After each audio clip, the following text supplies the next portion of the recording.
All right. Hey guys, welcome to the Thomas Tank YouTube channel. I am a car enthusiast, and when this came up, I had to do something to talk about it. Now, I'm a car enthusiast. That means I know a lot about cars. I've been into cars for over 15 years, and that's a bigger portion of my life. However, I take cars really seriously. I'm really into like the math, the suspension, and the geometry that goes into all of that, and subsequently tires and things that that regard handling. So we're talking about this person. Detroit rapper Dank Demoss denied Lyft ride due to her size, which apparently is a protected characteristic in Michigan, is what I'm being told. So let me show you this real quick. Tells us she was just trying to get to a Detroit Lions watch party this month when her Lyft rolled up. As I'm walking, I see him like making faces or whatever. I'm like, oh man. She already knew. I can fit in this car. But believe me, you can.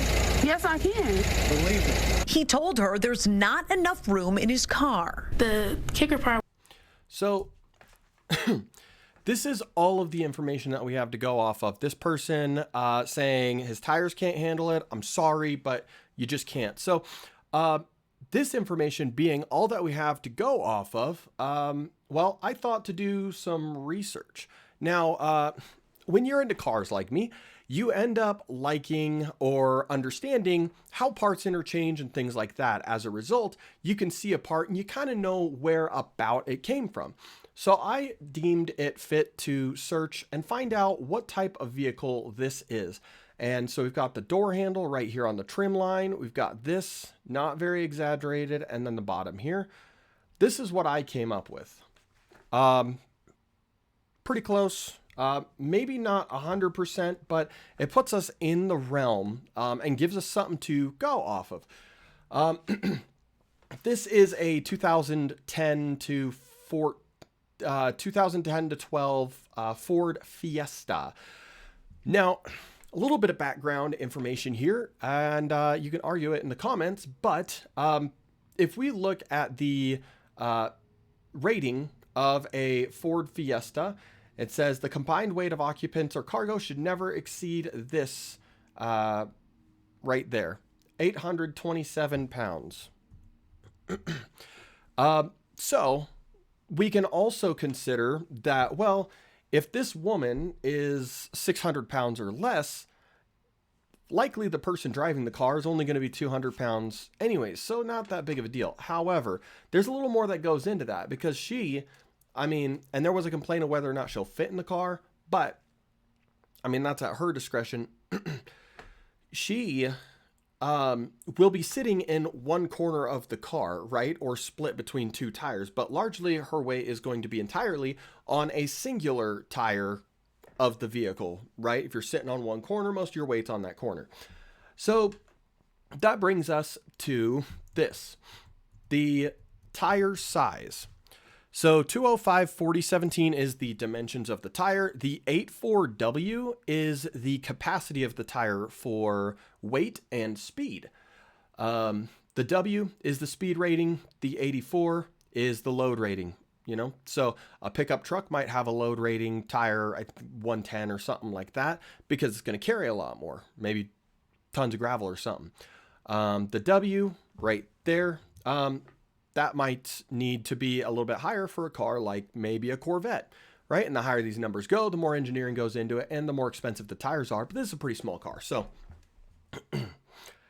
if we go over here, we look at the actual load index rating for these tires, and you can see load index rating 84 down here. It means these tires are capable of 1,102 pounds per tire. So the next part of our math here is to find out how much this car weighs. Now, cars are not exactly perfectly balanced. Most cars are a little bit nose heavy, including cheaper ones and pickup trucks, as they carry most of their added on weight in the rear. So if we look here on Wikipedia, we have a 2,425 to 2,628 pounds for a car. We'll just call that 2550 right there in the middle. Depends on options. If it's got power windows, those are heavier, things like that, power seats. So then there's weight distribution. So this means that essentially what we're looking at here is what is the weight distribution of the car? How much is front? How much is rear? So 40% of the weight is on the rear tires, 60% is on the front tires. That's pretty conventional. So if we go over and actually look at a calculator here, we're going to find this out together. So if we take a car 2550 and then we're going to do 40% of the weight on the rear, 2550 times 0.4. So that's 1,020 pounds on the rear divided by 2, right? 510 pounds. Now, we are also not factoring in that this car has gas that's added to its weight. Gas is typically, I think, 6 or 7 pounds per 10 or 12 gallon tank on there. So there's an added 70, 80 pounds in the back, but regardless of what's in his trunk too, we don't know. So, but this means that there's already 510 pounds on the back of this car on each tire. Now here's the kicker. We have 1,100 pounds of rating. So if we do 1,100 minus that 510, that means we have 560 pounds of weight rating available, not factoring in that there's no gas in this car, no factored in trunk weight, nothing. And the other person in this car as well, probably in the opposing corner, but still. So that 590 pounds of availability, I decided, well, let's look up what a 600-pound woman looks like. So this is a 600-pound woman. And if we look over at this wrapper here, I mean, that's pretty close. Now, this specific person has a, how do you say, deeper profile than some people that I've seen, but this is the image that we have of her. This person maybe seems a little wider, but she's sitting on a bed, which spreads the body of our subject out.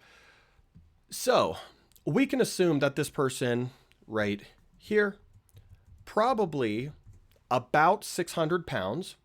And we have the availability of 590 pounds, not factoring in any gas or any payload, just for the one tire on the rear that she would largely be near. Now, could this car handle this weight? Maybe. Could she sit in this car and it go somewhere? Absolutely.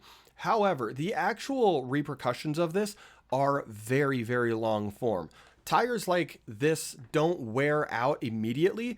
They have problems that exhibit themselves later. So you can have a tire that is not designed for the weight, and it might work for a month as it breaks down under this level of weight. So damage may not be measurable immediately. However, I think this goes to show that this person was right to refuse this and protect his investment in his own vehicle and not be responsible for repairs, which would very likely, if structural, cost more than the value of the car alone.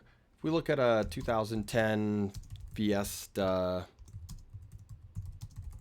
sedan for sale, let's see. On Car Gurus, we have, wow, look at that. Bear with me. Yeah, so there's one $5,500. This ST right here, that is a sport model, so it costs a little bit more. But yeah, if we're talking, I mean, easily, I mean, $5,500 being the value of that car.